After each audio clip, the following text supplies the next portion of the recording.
Hello and welcome. This is Michelle Christensen of OneNote Worthy Life, and in this video I'm going to show you how to make these gorgeous Ombre to-do list boxes. Now, people don't often think of OneNote as a way to make nice looking pages, but you can absolutely create beautiful pages in OneNote if you want to. If you end up using these to-do boxes, please share your pages using the hashtag OneNotePrettyPages so we can find each other's creations and be inspired. Now, I myself am an avid OneNote fan, and I use OneNote to keep just about everything in my life organized and moving ahead. I'm a YouTube creator, blogger at OneNoteWorthyLife.com, and I host the OneNote Bullet Journal Facebook group. I wanted to create this tutorial because I'm obsessed with anything ombre, so that could be fabric, hair, paint, etc. And ombre, as I understand it, means something that is gradually shaded from one color or shade to another. So these to-do list boxes are easy to create, and they use basic features of OneNote, so they should look right when viewed on devices other than your desktop.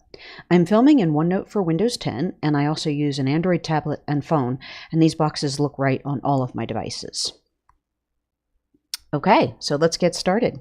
So to make the box, I'm going to create a table that is 1 column wide by 5 rows deep. There's a number of different ways and shortcuts that you can create a table, but I'm just going to go to Insert, Table, and I'm going to pick a 1 by 5 table.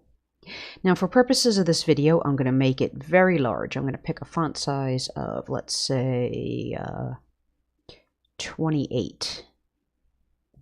And you can make this any size you want, just for a nice, easy to view video. So I'm going to make my the text box that's holding that larger, and now I'm going to just drag this over so my row is nice and wide.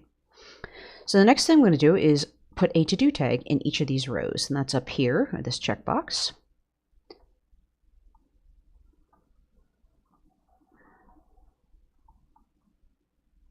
Okay, and now we're going to get to those colors. So my cursor is here in the bottom row of my table, and I'm going to go to the table menu, and over here on the right we have this option for shading, and I'm going to click the drop-down menu. Now up here we have this section called theme colors, and you can kind of already see that these colors are arranged in columns by shade, so they're almost already looking like they could be ombre'd right there. So I'm going to do, let's see, I'm going to start with this orange color.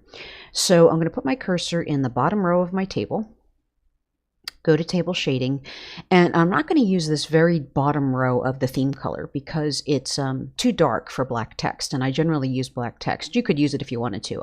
I just find it too dark. So I'm going to make the bottom row of my to-do list box the same color as this second to last row in the theme color. Okay, now I'm going to go to the second lowest row in my to-do list box. I'm going to go back to the shading. Only this time, just because of the way these colors are arranged, I'm going to pick the top color in the row. I think this is meant to be sort of the basic color of the theme, and then all the other ones are colors that you could use with it. But it seems to be usually the second darkest. So there, I did that. Now I'm in the middle or third row, whether you're going from the top or the bottom. And I'm going to go up one more. So I'm not using the bottom one. I've already used the second to bottom one. So I'm going to go to the next highest one, which is right here. And then I'm going to go to the second row of my to-do list box. Not using the bottom one. Already used this one. Already used this one. So I'm going to use this one.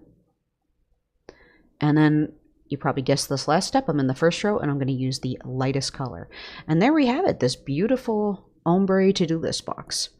Now, the great thing about this is that you can move it around. I'm just going to drag it around a little bit to show you that. And you could also create a copy of this. So one thing I like to do is when I create something like this that is really useful and that I like the look of, I save a blank copy in a section of my main notebook called blanks, and then you can just copy it in when you have a day that you want to use this. So just to show you that again, I'm going to do one more, same example. I'm going to walk right through that. So I'm going to create a copy of this.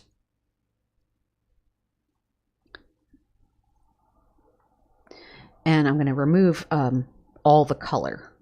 So I'm going to, whoop, didn't mean to do that. I've selected all of the rows, and I'm going to go to no color. Oh, almost. Okay, so we're just back to starting with a blank to-do list box.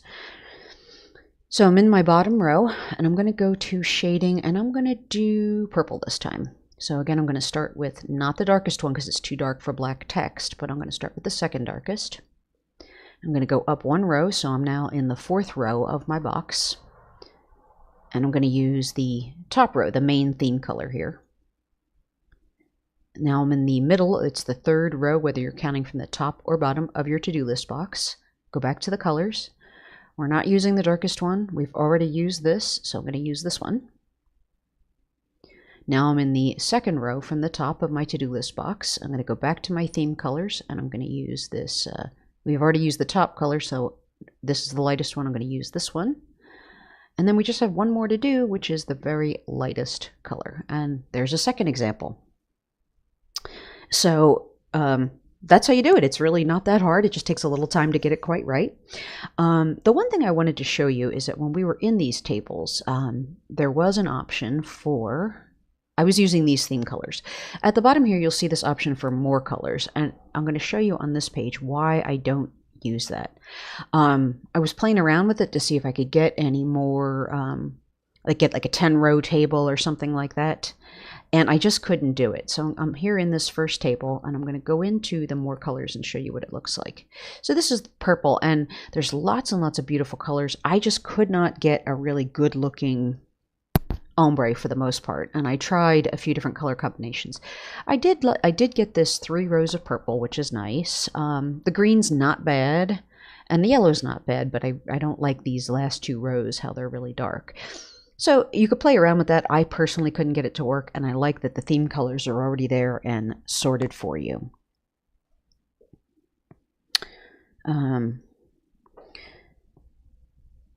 So that is pretty much it. That's how I do these gorgeous ombre to-do list boxes in OneNote. And again, if you do share, and if you create anything and share it, I would love to see the hashtag OneNote pretty pages so that I can see it and we can find each other. If you have any questions or comments or something you want to see in more detail, please leave them in the comments of this video and I'll do my best to answer you. If you're watching on YouTube, please hit the thumbs up button so I know you like this. And if you want to see more videos like this, please subscribe by hitting the subscribe button. Thanks for watching and have a great day. Bye-bye.